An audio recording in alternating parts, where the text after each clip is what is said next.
Hi, Steve. Hey, Jim. I have got a new easy get rich quick scheme involving streaming. Are you interested? Oh, really? Yeah. Tell me. Well, on second thought, it may not be that easy and it's definitely not that quick. Is it legal?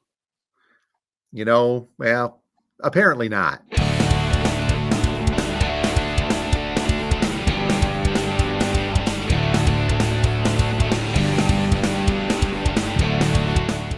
And welcome once again to Two Guys Talking About Records, a vinyl community podcast where each week we two guys get together and we talk about records, except not all of today. We're going to talk about records' evil nemesis, streaming. Yes. And one gentleman's foray into his get rich, not easy, not quick, and certainly not legal side of streaming. So we'll get to that here in a couple of minutes. But how are you doing this week, sir? I'm pretty good. And, speaking of streaming, I mean, we could talk about the evils of us trying just to stream our show at times with technical difficulties.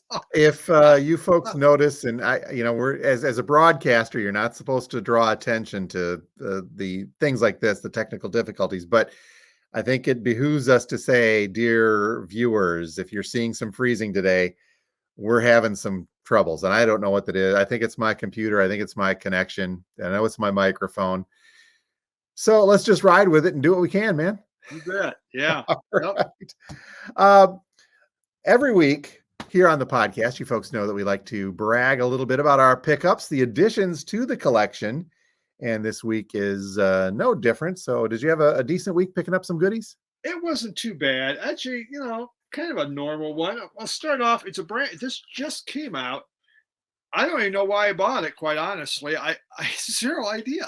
But it was a pre-order. Jade hairpins. And they're out of Canada.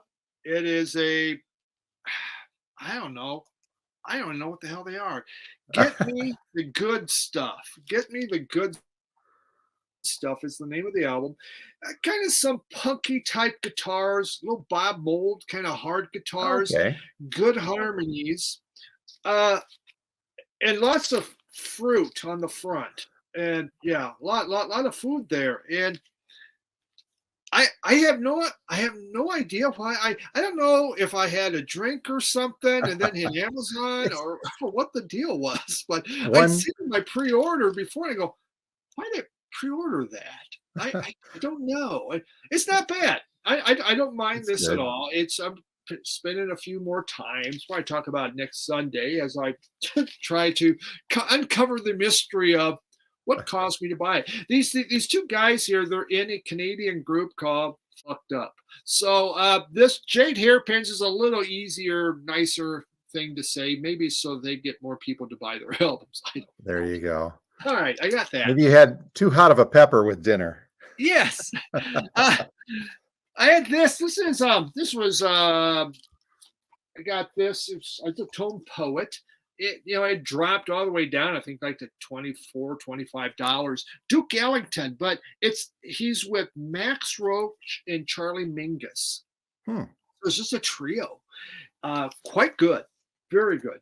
Mingus's bass is always interesting on what he does. I'm not a huge Mingus fan, but I like some of his stuff. Sometimes he gets a little off, but Duke Ellington, of course, on keys sounds great. So just a neat trio. I just keep looking at Amazon periodically on Tone Poets to see what's on clearance. And then because the prices have just gotten so darn high just on all those. Watch what you add to your cart. Holy cow. Yeah. Well, and don't drink and buy. Buy responsibly, I guess. And just a couple other ones. I used to have these in CDs. I just thought I'd pick them up. Collective Soul. They're cool. That is a good one. Yeah, that is. Hits and allegations, things left unsaid. Now, I bought Collective Soul's Greatest Hits, which has really what I need. So, did I need this? Probably not. It is a good classic, I would have to say, of the 90s, and really brought them to attention. But, I do have the Greatest Hits that has the hits off it. But I have that. And I bought, Smashing Pumpkins' Siamese Dreams. I do have their greatest hits, and I have all I the was gonna songs that I say, really need. hit def- repeat, Jim. Just hit repeat you're again. you're defeating the purpose of the greatest hits we talked about a couple of weeks back. you know, I I just kind of suck.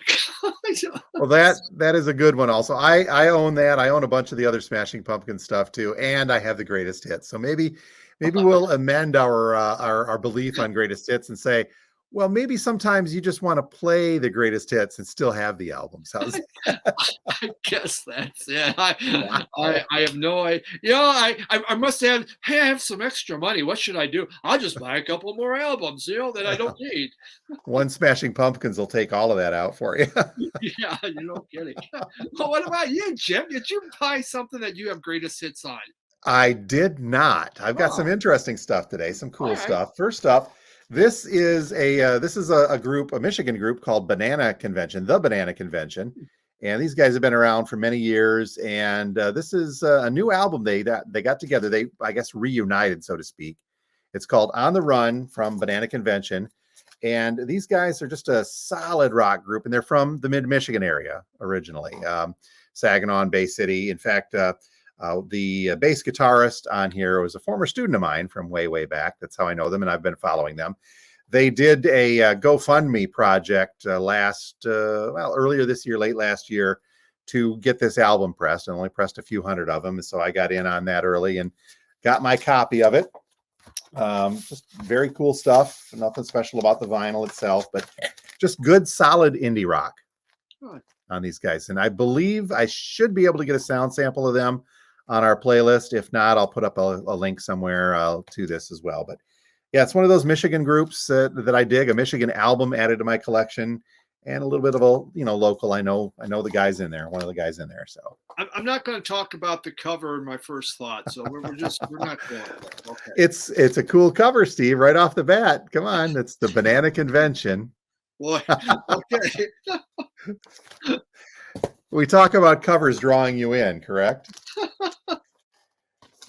Speaking of covers drawing you in, this is a fun one right here. This is an album entitled, I got to get this correct, Dim the Lights, Chill the Ham, and it's by the group Shadowy Men on a Shadowy Planet, and more so known as the group that did the theme song for the Kids in the Hall show, both on CBC and then when they were on HBO and Comedy Central, all the like, and into their more modern Amazon stuff. But yeah, the Kids in the Hall, the group that did that, is a group called Shadowy Men on a Shadowy Planet. Nice little gatefold. Best described as predominantly instrumental, not completely. There's a few songs on here with just out there vocals, but predominantly an instrumental. Not on this album, but one of their other albums. They drop a profanity and say, we're not an effing surf punk band, but it's got that kind of twangy indie rock, almost surf garage sound to it. And I saw this available from our distributor, a couple of different ones of theirs. And I thought, I'm going to give it a shot. And I thoroughly and absolutely enjoy it. Now, here's the kicker on this. Nothing special about the vinyl, but there are, on this album, side one is 14 songs, and side two is 15 through 23. Wow. You're hard pressed. One song on the entire album is over 3 minutes. The majority of them are about a minute long instrumentals. And there's even a couple that are just about 15 to 20 seconds long. So you talk about me in obscure albums. Well, I don't know. Yes. Jim. You're kind of going that way this week. Yes, I am for these first two. So, yep. Dim the Lights, Chill the Ham, Shadowy Men on a Shadowy Planet. And I will quote the Kids in the Hall and say simply that fine ham abounds, Steve. And finally, for this week's pickups, I'm not even going to try the facade of saying, hey, this was a quality control opening at the store. This is just straight up in my collection now. David Gilmour's brand new one, Luck and Strange. There's been a lot of great buzz about this, a lot of great press about this.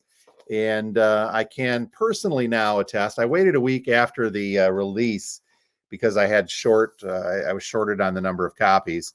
And so I had to wait till I got some more in the store before I open one for me. It's really tough to see, but this is a very deep green, translucent vinyl, like a sea glass blue or something like that, I think is what they're calling it. I love this album, Steve. It's a great album from Gilmour. This comes with a nice book insert as well on this. It's a lyric book all the way through. It's just some liner notes. It's, I guess the best way for me to term it's a beautiful album. I'll put it like that. It is the guitar work you've come to expect from Gilmour. It has got a lot of his stylings in there, a lot of his solo at work stylings in there. One of the songs features his daughter on vocals, Romany Gilmour. It's called Between 2 Points. And to me, it's not a bad song. It just stands out from the rest of the album because it's the only one with the female vocalist. She sings backup on a few of the other ones. Rick Wright, before he passed, cut some audio on keyboards, and that's included in on this as well. So when I say this is a beautiful album, it's by no means just kind of a passive in the background, hey, this is David Gilmour. It does have shades of Pink Floyd. One of the songs on there, and I have to look back a bit further to my research on this. I don't know if that's the one that Wright played on.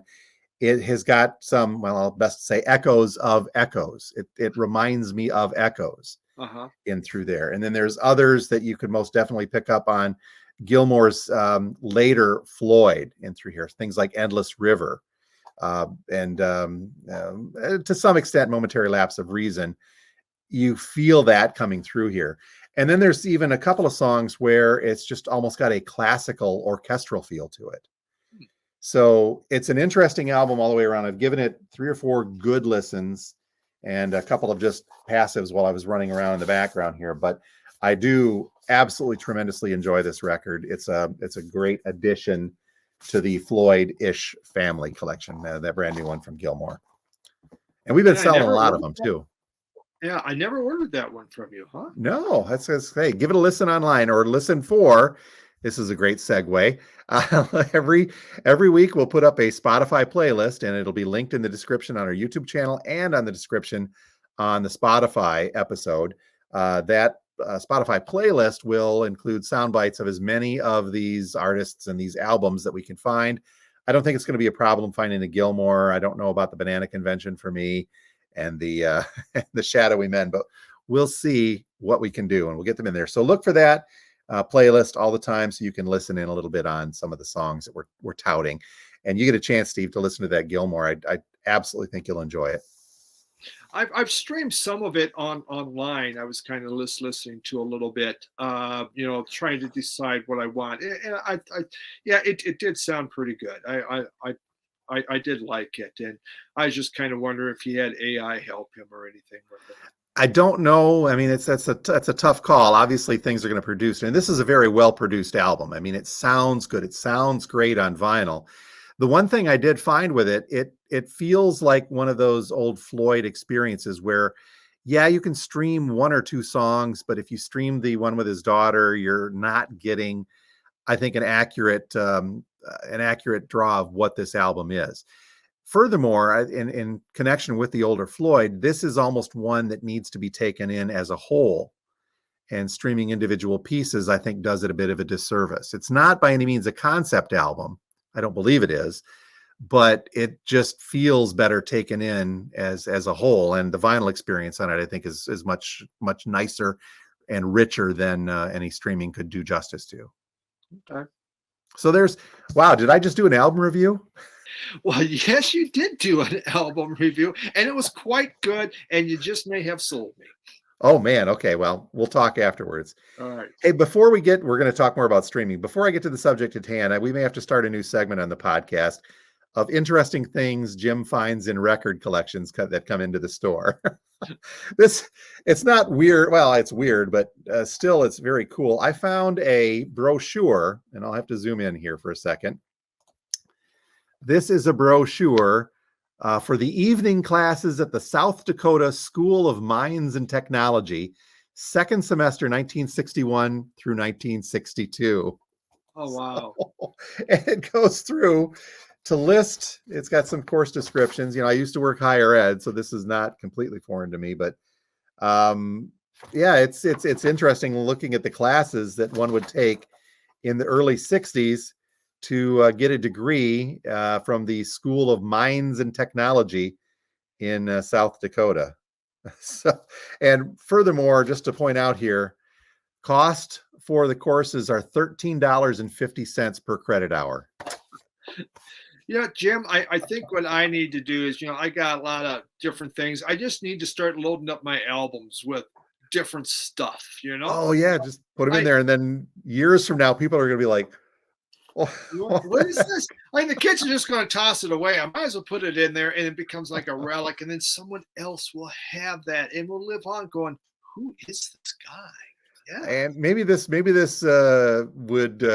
be cause for a segment all of its own of stuff that I found, because I've saved some things. I found some, uh, you know, report cards and detention slips stuffed away in records. I found a love note that would definitely be considered R-rated.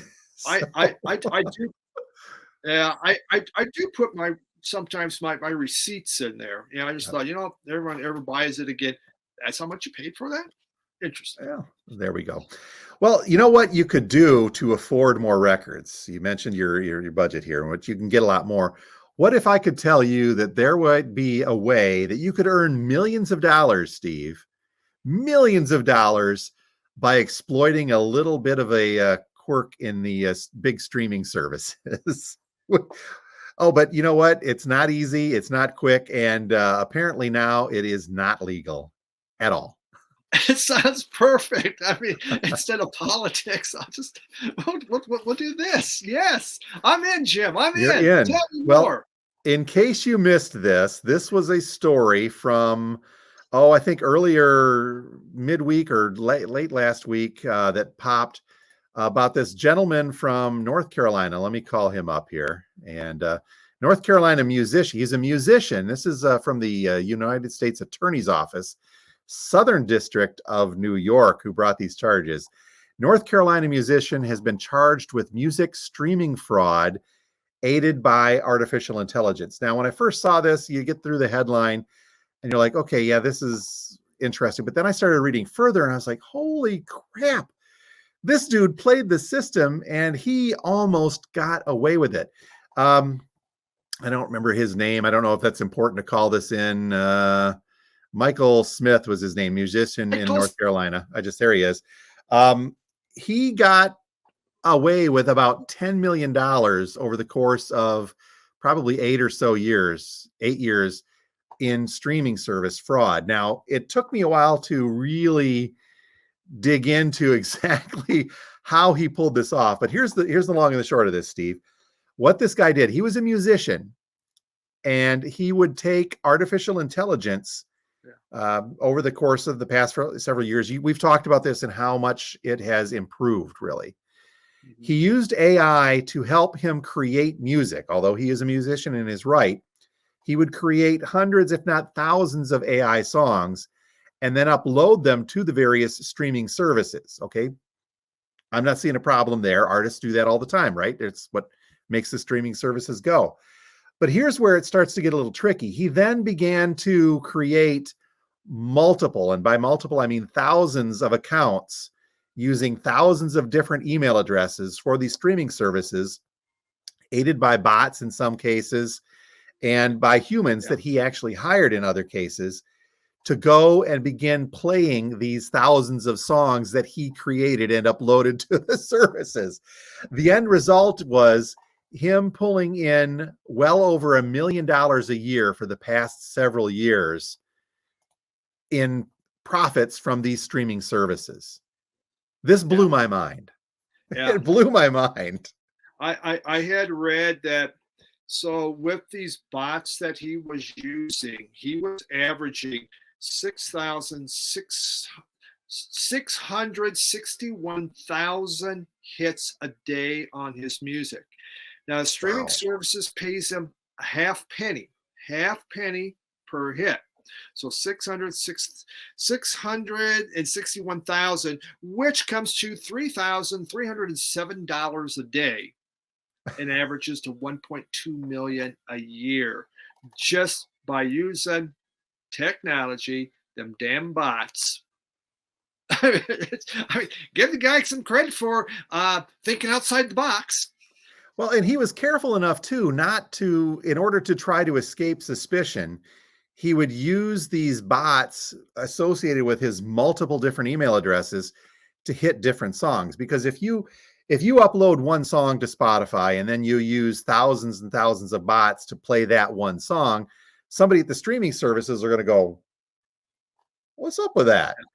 So he spread it out. He was smart enough to spread that out. Allegedly. I think we should take careful and say allegedly, because he's being alleged. He's been charged with all of this. So we'll say allegedly.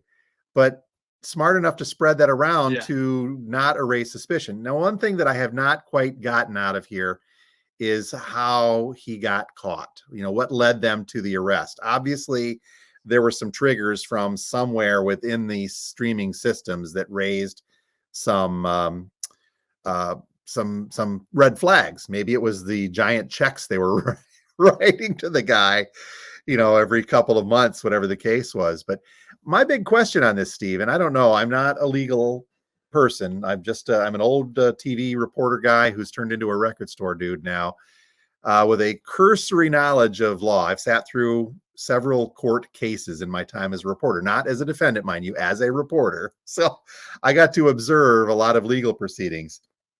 Is on its base, I don't think what he did was illegal. Artists can use AI to create music. They can upload that music. And if people like it and click on it, they can profit from that music, correct? Mm-hmm. Yep. So where the fraud comes in is that he just multiplied that by thousands and thousands of times. Yeah. To his benefit. For 6 years. Yeah, 6 years. It's insane. 6 years.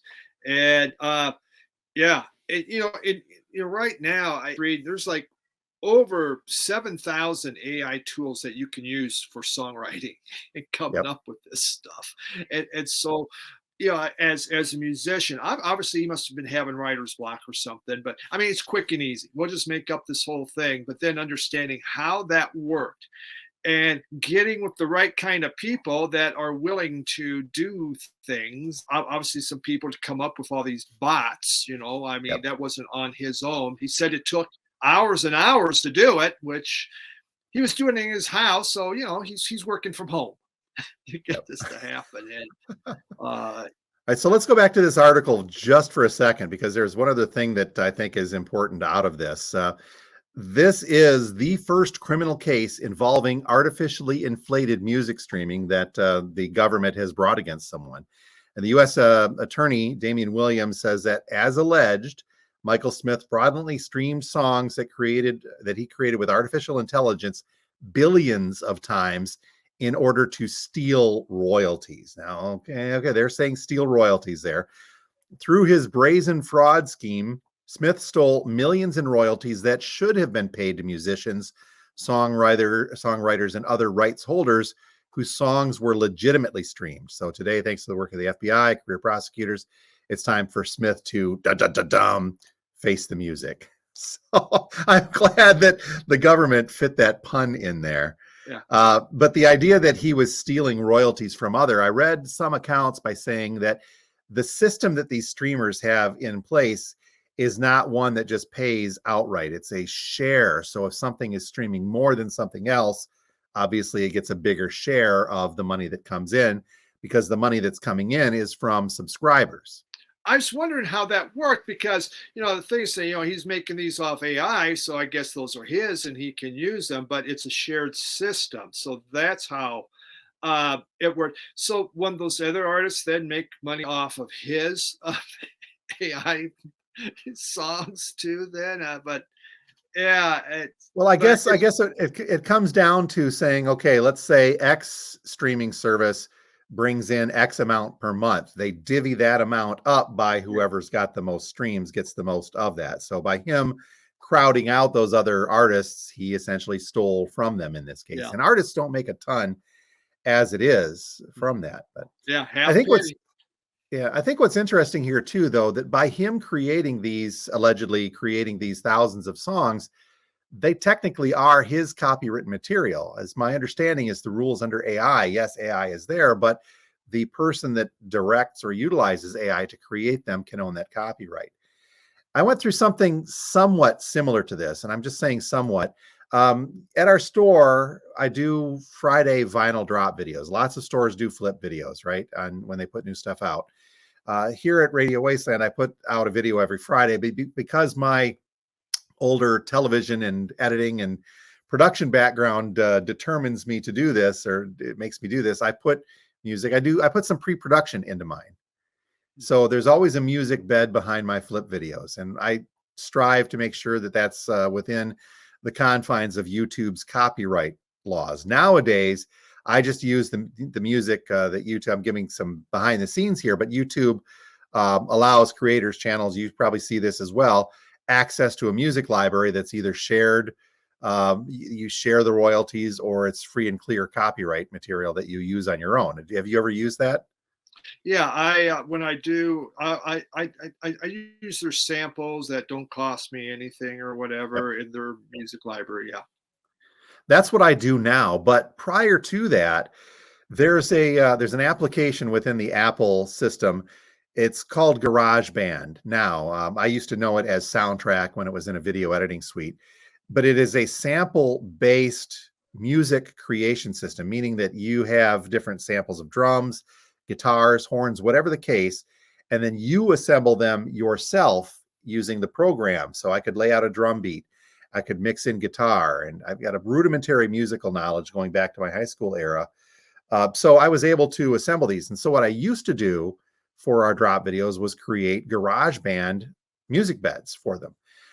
I started getting tagged by YouTube as them being copyright violations of the music that I created. Yeah.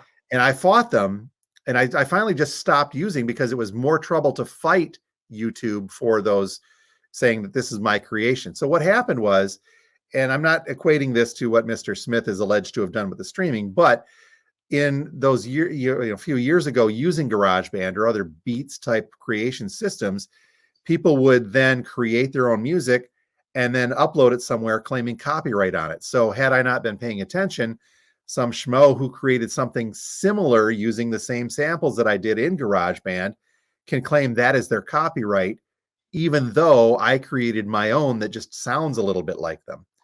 So I did that for a while, but I got sick of fighting YouTube every week saying, no, I did this. I can prove it. I've got my application files right here. This is my music. But the system they've got set up with their own AI identifying sounds and things that like there, that's how YouTube identifies copywritten stuff, just made it more trouble than it was worth. So I said, you know what, I'm just going to use your own system and use your free stuff. Thank you very much. Yeah. Yeah. That's all I use. Just the free stuff. Now, with this article, I do have to, it does need to be brought up. Michael Smith says he's innocent. Yep. And he will be proven that no, this did not happen. So we get you're innocent until proven guilty, even though You are. there's kinds of other stuff. But also, my one of my past regional HR managers was named Michael Smith, and I was trying to get a picture of this guy just to make sure. Is that my old HR manager? That's just to make sure. Now this drop him a line. Hey, Michael, how you doing?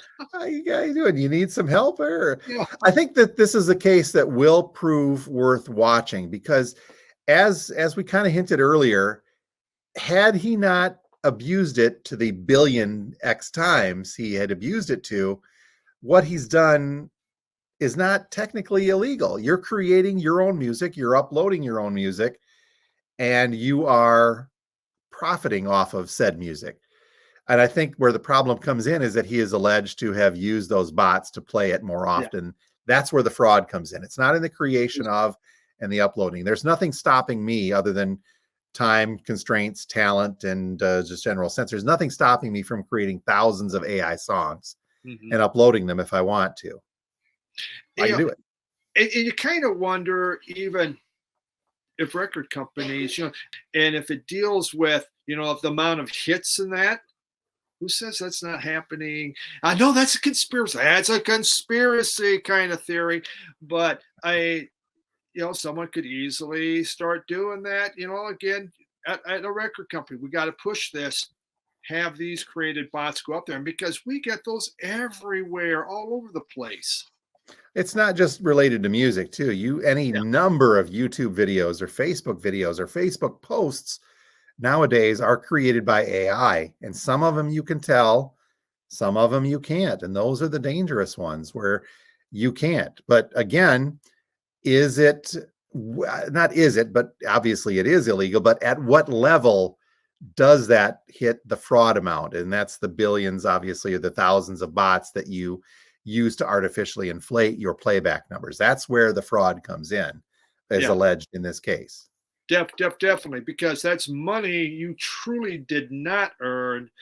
And to your point, if it goes, okay, here's the whole pie. You had the most hits, you get this much, and we divide it up that way.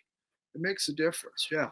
That's my understanding because, I mean, he's industrious at the very least, allegedly. So, but to that point, he put in some work for it, Hmm. just not on the up and up, I Well, I guess you're suppose. in it then. I don't know. This is a tough one.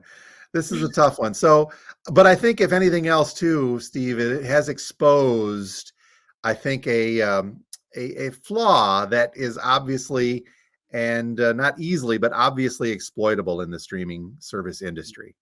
So Yeah. that's why we stick with records. Yes. Well, and this guy knew other people, so he could talk to other people and get those ideas. Hey, all right, how does this work? I mean, he really had a good and how not to get caught. I mean, he went 6 years, and I'm sure the streaming services also, wait a sec, well, this is a new one. You never know until it pops up, and then you kind of wonder, well, how many others are doing this? That's the other question, is how many other people are doing this, just not at that level. And allegedly, again, Mr. Smith probably would not have gotten caught had he not gotten a little bit greedy, saying, well, if I can make a couple 100,000 a year, how come I can't make a couple million over Yeah. several years? And I think that's really probably what flagged it, was just the sheer audacity and the level to which he went with this, allegedly. He just kept pushing his hits more and more and more. Well, supposedly hits. I wonder if any of them made the charts. I don't know. I wonder if any of them were actually any good, or they were just like a drum beat going. And They're showing a lot of them began with the letter Z. He was going through the alphabet on the names, so they had a lot of these under the letter Z. You go, well, all right, that's different, but okay. Let's award him some points for creativity at the very Yeah. least. Well, again, we'll kind of keep an eye on this on the periphery, and I promise that next week on Two Guys Talking About Records, we'll actually talk a little bit more about records. How's that sound? That's true.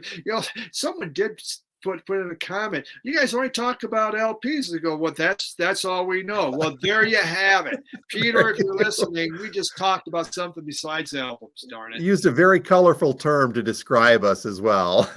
Looking at that, Yeah, he's a guy I know quite well for many years. And I thought about this, Steve, and I thought, okay, well, we could talk about 7-inch singles here on the show. I've got a few. I know you've got a few. The problem would be, though, is that we'd have to stop the podcast every 3 minutes to turn it over. And that's annoying. Exactly. At my age, I ain't getting out of the chair, man. All right. Well, folks, that will do it for this week's episode of Two Guys Talking About Streaming Fraud and a couple of records. Yeah. Please let us know what you think below. Is what this man is alleged to have done. I mean, I don't know. It's illegal. Obviously, exploiting it is illegal. But at its base, I don't know. In prison he goes for the next 20 years. There you go. And the millions, the question is now, what happens to those millions in royalty if he has to forfeit them?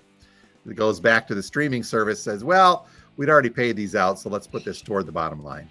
Yes, very much so. Keep an eye on that. At least he has money for his legal fees, hopefully. Hopefully. I don't know. Are you allowed to do that? I don't know. Just have AI write a couple of more songs. Yeah. There we go. Have AI be his defense attorney. And we'll have to write a summation. We might as well get used to it. You just might as well. Hold on. Let me hit my button on my computer here to rebuttal that. AI might be more entertaining. No, I'm kidding. All right, Steve. Technical difficulties aside, I think we made her through. But you have a good week, sir, and we'll come up with some good records next week. How's that sound? Yeah, that sounds great, Jim. You also have a good All week, right. and thanks everyone for watching.